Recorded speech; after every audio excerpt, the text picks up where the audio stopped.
This is Home Studio Tech Support from Chaffey College Studio Arts. This is a 3-part series of videos that will focus on basic safety in your personal offsite workspace and home studio. This is Part 3, Safety Tutorials. Check the description below for other useful links that coincide with this lecture. Part 3, Safety Tutorials. Now let's look at some commonly used classroom tools. X-Acto Knife and utility knife, hot glue gun, and pliers. In my experience, most injuries in the classroom result from the improper use of one of these tools. Take care when using these in your personal workspace. X-Acto knife and utility knife.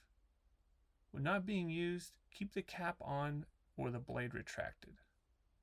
You do not want to reach into a toolbox or pencil case with an exposed blade. If you've lost the cap to your knife, insert the blade into a piece of cardboard or foam. There are many varieties of blade handles on the market. Familiarize yourself with the mechanism for removing and securing the blade. Make sure the blade is properly seated before using. Do not cut towards your body or with any body part underneath your cutting surface. So don't cut things that are resting on your legs or in your lap. Cut on a solid flat surface, such as a table or floor, and use a cutting mat when possible. This will protect the surface underneath. If you don't have a cutting mat, try using a piece of scrap cardboard.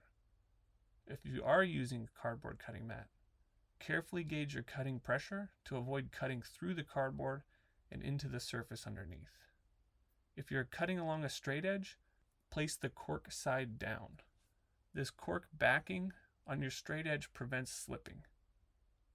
Hold the straight edge firmly with one hand, checking to make sure that your fingertips aren't near or overlapping the cutting edge. Use your opposite hand to guide the blade along the straight edge. Thicker materials like illustration board and cardboard sometimes require multiple passes.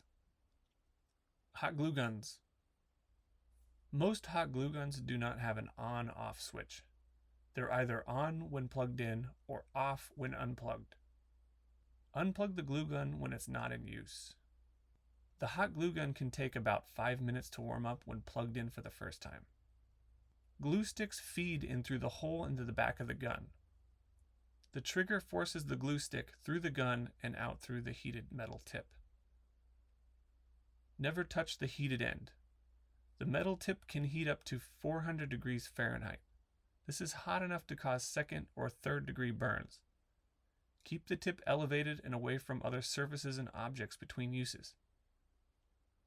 Some glue guns come equipped with a foot prop or stand to prevent the tip from contacting surfaces. Familiarize yourself with this function before using. Some glue guns have the high and low switch, which changes the temperature of the heating element to correspond with the glue stick's application. Check the type of glue stick you are using and set the gun appropriately. Hot glue guns will drip glue slowly when heated. Place a piece of scrap paper underneath the tip to prevent your work surface from being damaged. If you drip hot glue on your skin, immediately run that area under cold water or place into ice water until the pain subsides.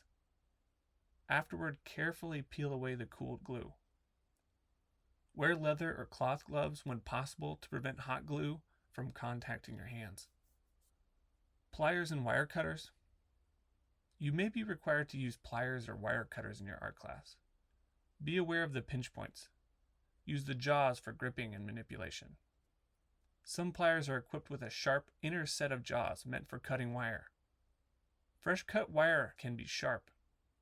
Be mindful of this and wear leather gloves when possible. Cutting small pieces of wire can sometimes cause the off-cut piece to bounce out of the jaws at high speeds. Avoid eye injuries by cupping the end with a gloved hand or soft material. Wear safety glasses if you have them. This concludes part 3 of the video series.